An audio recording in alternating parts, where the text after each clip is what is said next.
My thumb was resting on the authorization button when I heard Claire say my name outside. Once his father sends it, everything gets easier. I froze. The transfer form was open on Ethan's laptop at the kitchen island. My bank information already entered, the amount sitting there in black numbers that looked almost ridiculous when written out in full. $900,000. I had spent weeks telling myself not to make a ceremony out of it. Ethan was my only son. He and Claire had found the house they wanted, a place with enough room for a family if they ever decided to have one, and I was fortunate enough to help them buy it without carrying a crushing mortgage. Then Claire's voice came through the partially open patio door again. Ethan doesn't need to know yet. A man answered, too quietly for me to catch the words. Claire lowered her voice. After closing, it'll be much easier. I took my hand off the laptop. For a few seconds, I simply stood there listening to the refrigerator hum. I could have stepped onto the patio. I could have demanded to know who the man was and what exactly Ethan did not need to know. But 3 fragments of conversation were not proof of anything. So I closed the transfer screen without authorizing it. A minute later, Claire came back inside carrying 2 empty coffee cups. The man was no longer visible from the kitchen. "Oh, Robert," she said, almost too casually. "I didn't realize you were still here." I was finishing up. She glanced toward the laptop. Did it go through? There was nothing strange in her face that I could point to. No panic. No guilt. Just the same pleasant expression I had seen hundreds of times during the 5 years she had been married to my son. Not yet. Her smile held. The sellers are getting nervous. If we can have everything settled before Friday, that would really help. Friday. That's what Ethan told you, right? I nodded. A few minutes later, Ethan came in from the garage, talking about moving companies and whether the old dining table would fit through the new house's front door. I watched him for a moment. He looked happy. That made what I had heard more dangerous, not less. "Dad," he said, noticing the laptop, "are we all set?" "Almost." His expression changed slightly. "What does almost mean?" "There's one documentation issue I want to review before I move the money." Ethan frowned. "What issue?" "I don't know yet." Claire set one of the coffee cups in the sink. Then she turned around. Not angry. Not frightened. Interested. "Which document?" she asked. That was the moment I stopped wondering whether I had imagined something on the patio. I still didn't know what Claire was hiding. I only knew that before I sent $900,000 into my son's future, I intended to find out. Claire's question stayed with me long after I left their house. Not because it proved anything, but because she had asked which document before I had said the problem involved paperwork. Still, suspicion was not something I was willing to build a family argument on. I had spent most of my adult life learning that numbers and contracts were less forgiving than assumptions. Margaret used to tease me about reading every page before I signed anything, even appliance warranties. She had been gone 6 years by then, and I still occasionally heard her voice when I caught myself rushing. The money I had promised Ethan was not some hidden fortune. It came from decades of saving, careful investing, and the recent sale of a small investment property I had held for years. I had decided that if I could give my only son one meaningful financial advantage while I was still alive to see him enjoy it, I would. I just never intended the gift to make me responsible for every decision he made afterward. The next morning, I called Ethan. "Send me the complete purchase package," I said. "Contract, title information, financing documents, closing instructions. Everything you have." There was a pause. "Dad, you already reviewed the purchase agreement." "I reviewed an earlier version." "What exactly are you looking for?" "I'll tell you when I know." He sighed, but he sent the files. I spent the afternoon going through them slowly. Most of it was ordinary. Then I found something that made me go back 3 pages and read again. Ethan had always described the house as theirs, his and Claire's, jointly. But one draft referred to an ownership structure I had never heard him mention, with an unfamiliar entity connected to part of the proposed transaction. I called him immediately. "What's this entity?" "What entity?" His answer came too quickly to be evasive. He genuinely didn't know what I meant. Claire was with him, and I heard Ethan ask her about it. She came onto the phone a moment later. "That's nothing final, Robert. It was one of the structures someone suggested for tax flexibility." "Who suggested it?" "A consultant. We were exploring options." "Does Ethan know the details?" Silence lasted perhaps 2 seconds. "There aren't details yet. That's why I didn't bother him with it." Ethan took the phone back. "Dad, this is exactly what I was worried about." "What were you worried about?" That the money would turn into you reviewing every decision Claire and I make. The accusation landed harder because part of me understood it. I'm not asking to make your decisions. Then trust us to make them. Claire spoke somewhere behind him, and Ethan went quiet while he listened. Then he said, Claire says if this makes you uncomfortable, just transfer the gift to me. We'll handle the purchase ourselves. It was a reasonable suggestion on its face. It was also the easiest way for me to stop asking questions. I need to understand where the money is going before I send it, I said. Ethan exhaled. The money is going into our house. I looked again at the unfamiliar name on the document. For the first time, I wasn't certain that was the whole answer. I kept staring at the unfamiliar name until the letters stopped looking like a name and started looking like a warning. The next morning, I called Ethan again and asked him to open the same draft while we were on the phone. I gave him the page number and waited while he found it. I see it, he said. Do you recognize it? No. Have you ever discussed putting the house under anything other than the ownership arrangement you told me about? Another pause. No. Claire said somebody suggested options. Maybe this is one of them. Maybe. Dad, what are you actually asking me? I leaned back in my chair. This was the moment when I could have told him about the patio. I could have repeated the 3 sentences I had heard and let his imagination do the rest. But I had no idea who the man was. For all I knew, he was exactly what Claire claimed, a consultant discussing an option that would never be used. I'm asking you to understand every document attached to a $900,000 transaction before anyone signs anything. Ethan gave a humorless laugh. You sound like I'm 12. I'm trying very hard not to treat you that way. Then stop investigating my wife. That word bothered me. I'm reviewing the transaction, Ethan. Same difference from where I'm sitting. It wasn't, but arguing about it would only prove his point. So I stopped. Instead, I spent the next 2 days doing what I knew how to do, following the paperwork without pretending I knew what it meant before I had enough information. The unfamiliar entity was real. It had existed before Ethan and Claire ever made an offer on the house. More importantly, I was able to establish that there was a connection between it and the man I had briefly seen through the patio door. I still didn't know what his role was. I didn't know whether the structure was improper. But I now knew Claire's explanation about some vague option suggested during the purchase did not tell the whole story. Meanwhile, the deadline was getting closer. Ethan called Thursday evening. The sellers want confirmation tomorrow. We can't keep doing this. I know. Claire thinks you've changed your mind about helping us. I haven't. Then what is this? I looked at the documents spread across my desk. Caution. It feels like control. That one hurt because it touched the exact fear I had tried to avoid from the beginning. I had offered Ethan the money because I wanted to give him freedom, not purchase a vote in his marriage. I'm not deciding what house you buy, I said. I'm not deciding how you live. I'm not even telling you this structure is wrong, because I don't know that yet. Then send the money. I can't. Why? Because you don't know what this is. Silence. Then Ethan said, maybe Claire does. Then both of you should know. His frustration finally broke through. Are you giving us the money or not? I closed my eyes for a second. I am. But I'm not sending $900,000 somewhere you can't explain to me. He didn't answer. When the call ended, I remained at my desk looking at the unfamiliar entity and the connection I had found to the stranger on the patio. For the first time, I had something more substantial than overheard words. It still wasn't enough to accuse Claire of anything. But it was enough to tell me I needed to learn who that man was before Friday turned my promise into an irreversible transfer. By Friday morning, I had a name for the man on the patio, Marcus Reed. He was a financial and property consultant, and the connection I had found was not accidental. Marcus had worked with Claire before on a private investment matter. That discovery answered one question and removed the easiest explanation my imagination could have invented. I had not overheard Claire with a lover. I had overheard her discussing money with someone who understood property transactions. Somehow, that worried me more. The documents I could verify suggested Marcus had been advising Claire about what might happen after the purchase closed.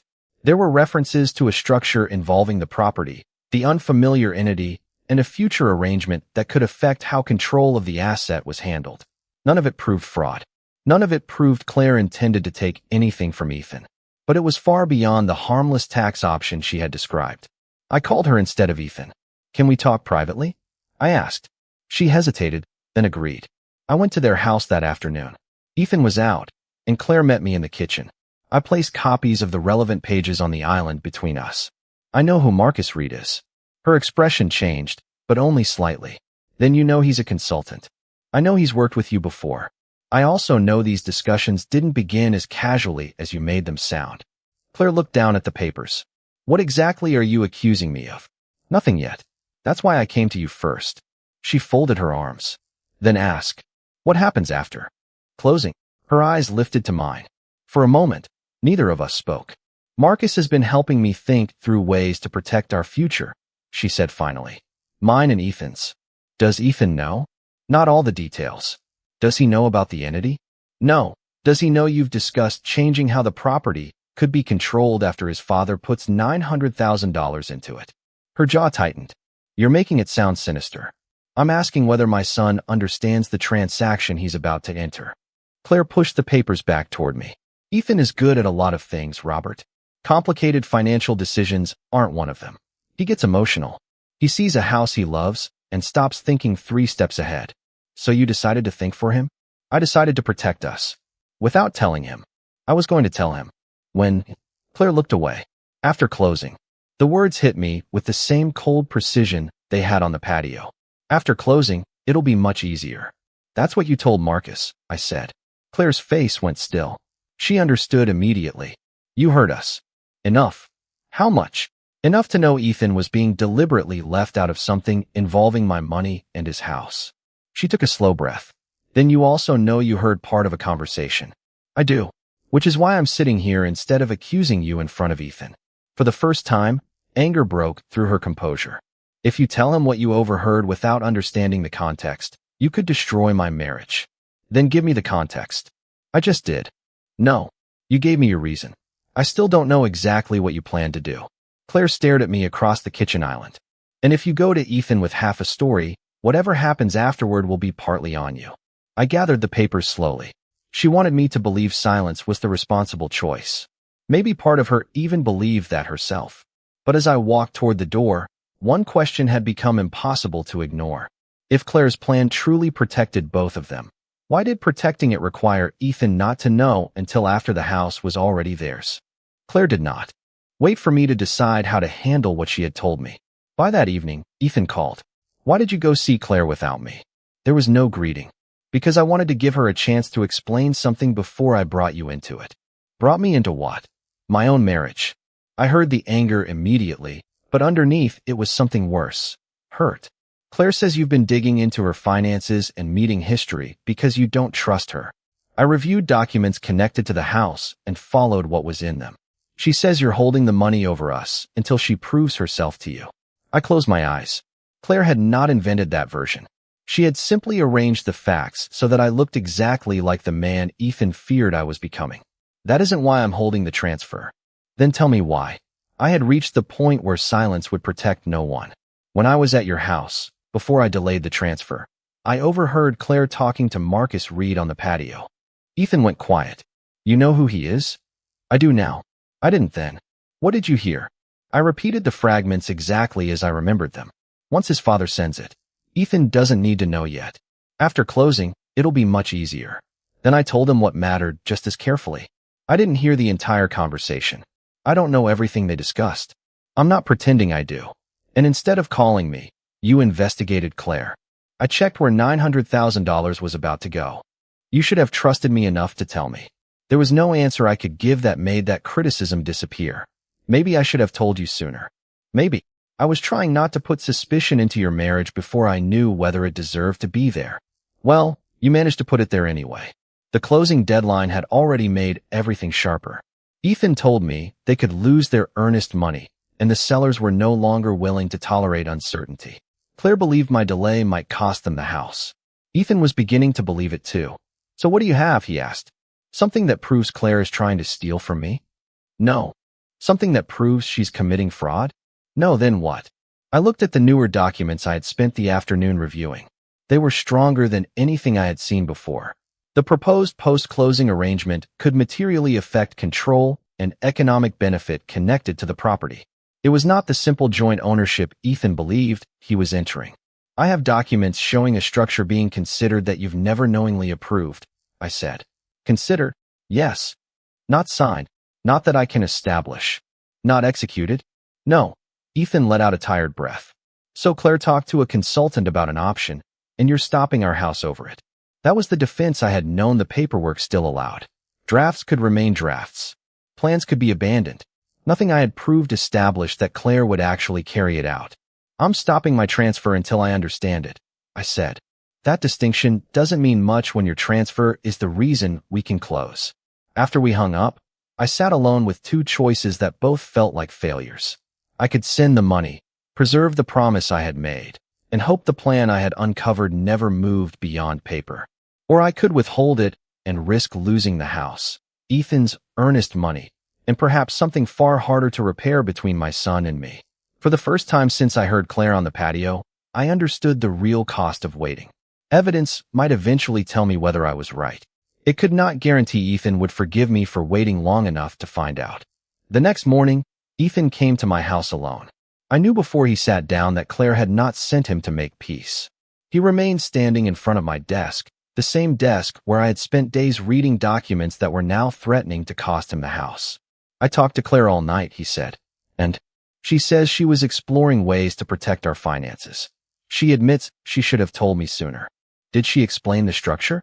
Enough for me to know you've made up your mind about her. I haven't. Then send the money. I shook my head. Ethan stared at me for several seconds, and something in his expression hardened. Then keep your money. The words landed harder than I expected. Ethan, I mean it. If accepting your gift means Claire has to prove she isn't secretly planning to rob me, I don't want it. That isn't what I said. It's what this has become. He turned toward the door. I could have stopped him with the one thing that still mattered most. $900,000. I could have told him I would transfer it immediately if he reconsidered Claire, delayed the closing, or followed whatever conditions I imposed. But then Claire would have been right about one thing. The money would have become a weapon. The gift is still intended for you, I said. Ethan stopped without turning around. If the transaction becomes transparent and you understand exactly what you're signing, I will keep my promise. You still don't get it. Maybe not. He left anyway. For several hours afterward, I wondered whether restraint looked any different from stubbornness when you were the person losing something because of it. Claire appeared to have exactly what she needed. Ethan had chosen to defend his marriage, rejected my financial leverage, and decided they would find another way forward. Then, late that afternoon, my phone rang. Ethan's voice sounded different. The anger was gone. Dad, what happened? We were going through what has to be acknowledged for the transaction. He paused. There are instructions here I never gave. I said nothing. Information was supplied about the structure you were asking about. It's connected to what happens after the purchase. Did you sign it? No. Did you authorize Claire to provide it for you? Another pause. No. This was what I had been waiting for without knowing exactly how it would arrive. Not another conclusion from me, but something Ethan had encountered inside the legitimate transaction process himself. He could no longer dismiss the discrepancy as his father reading too much into draft paperwork. Ask whoever is handling the transaction to explain exactly what those instructions mean, I said. Don't take my interpretation. I already started asking. There was a long silence between us. I could hear him breathing. Claire said these were only options. That's what she told me too. You knew about this? I knew there were documents suggesting something had been planned. I didn't know whether it would ever move beyond drafts. His voice dropped. Why didn't you show me everything?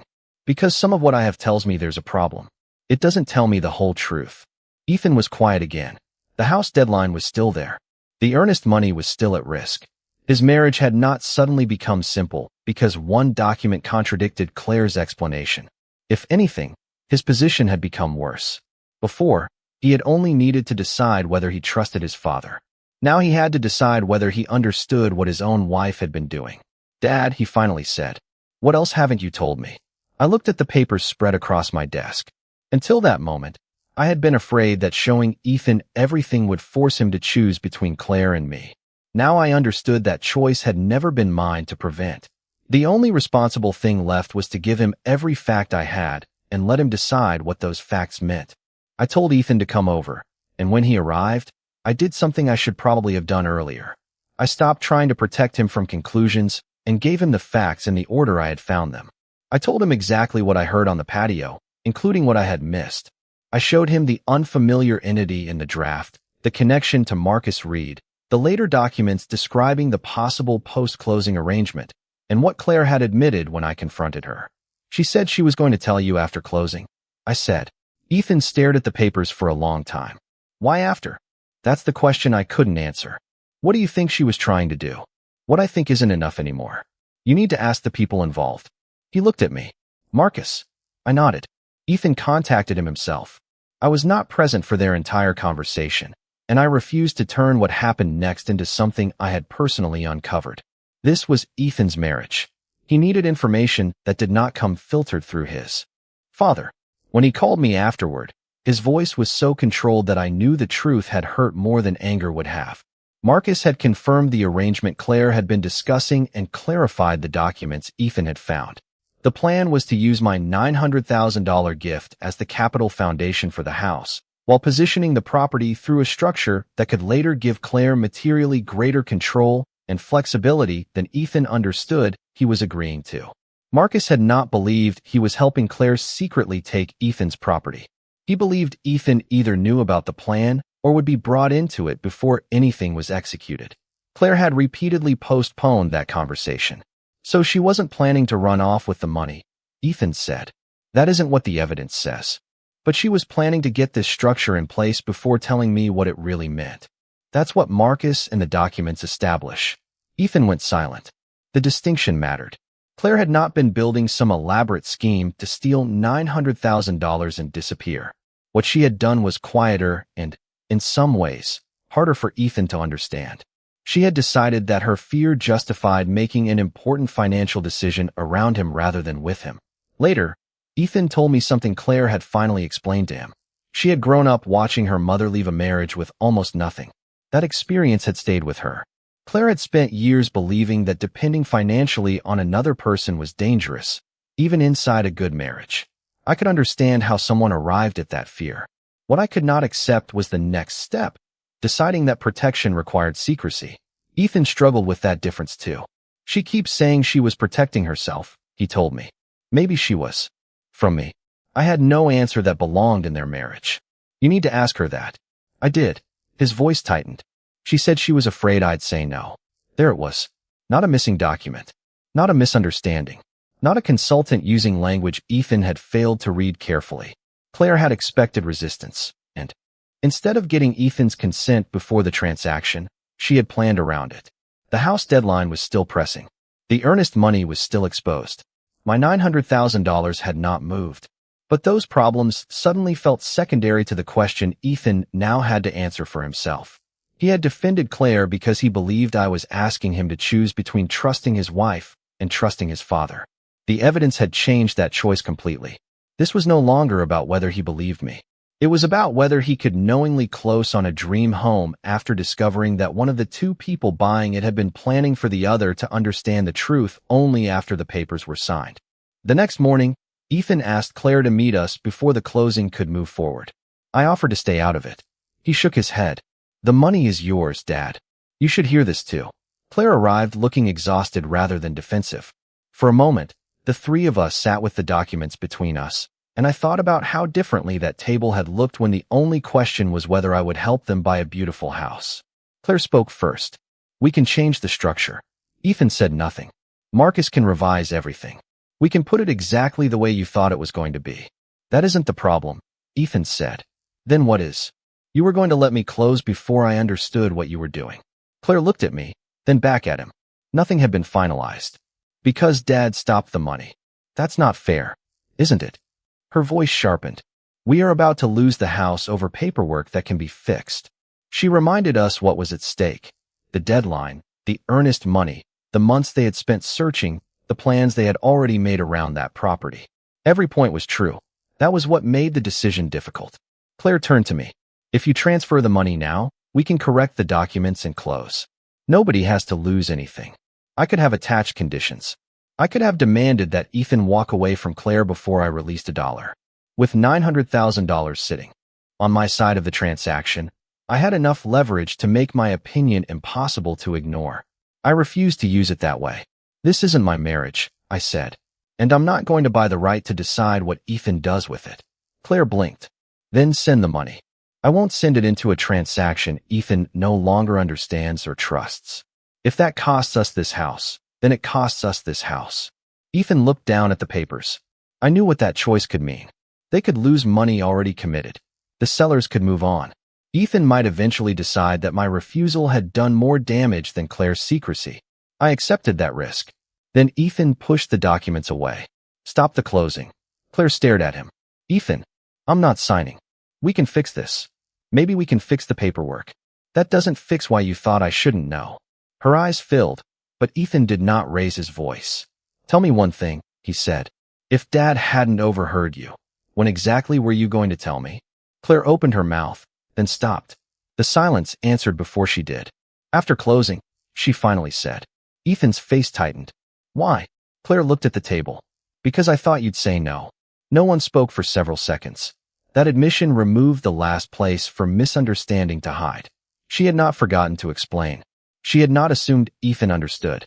She had expected his objection and planned to secure the arrangement first. Claire began crying quietly.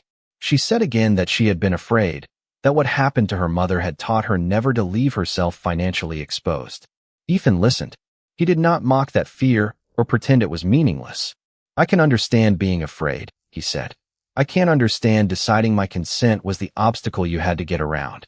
Claire asked what that meant for them. Ethan looked exhausted. I don't know yet. But we are not buying this house, and we are not pretending tonight that an apology fixes this. I said nothing. There was no satisfaction in watching my son's marriage fracture. There was only relief that the truth had arrived before my money made the decision harder to undo. The $900,000 remained where it had been when this started, in my account. The dream house would probably go to someone else. Ethan stood and gathered the documents himself. A week earlier, he had believed I was using money to control his future. Now he understood why I had refused to move it. But neither of us had won anything. We had simply stopped at closing long enough for my son to make one decision with all the information he should have had from the beginning. The house went to another buyer 3 weeks later. Ethan told me in a text, and neither of us said much about it. There was nothing left to negotiate.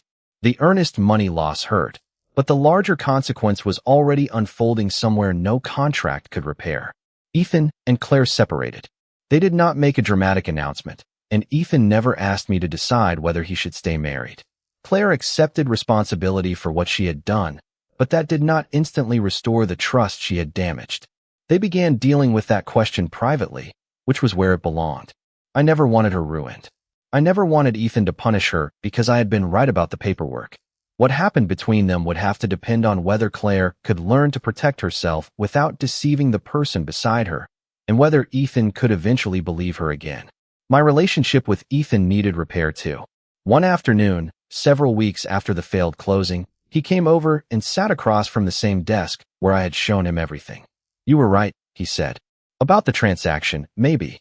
You were right to stop the money. I waited. But I'm still angry you didn't tell me what you heard immediately. I nodded. You have a right to be. He looked surprised. I thought you were going to explain why you couldn't. I already explained it. That doesn't mean I handled every part of it perfectly. I had been so focused on avoiding an accusation without evidence that I had failed to see how my silence would feel once Ethan discovered I had been investigating something inside his marriage. Caution had protected him financially. It had also cost us trust for a while. Both things could be true. Months passed. Ethan and Claire remained apart while they worked through what came next. There was no sudden reconciliation, but there was no theatrical destruction either. Then one Saturday, Ethan called and asked whether I wanted to look at another house with him. It was smaller than the one he had lost, less impressive from the street. More importantly, it was something he could substantially afford himself. I'm not asking permission, he told me as we walked through the kitchen. Good. I am asking whether you see anything I don't. That I can do. We went through the numbers together. This time Ethan asked questions before I did. He read the documents instead of assuming someone else had handled them. I still wanted to help him. Losing the first house had never changed that. But we agreed that any help would be transparent, documented, and structured so Ethan remained financially responsible for his own future. No pressure. No hidden arrangement. No one signing first and explaining later. When the time eventually came to sit down with the paperwork, I reached for my pen almost out of habit. Ethan put his hand lightly over the page. Not yet, Dad. I looked at him. He smiled. Let's read everything first.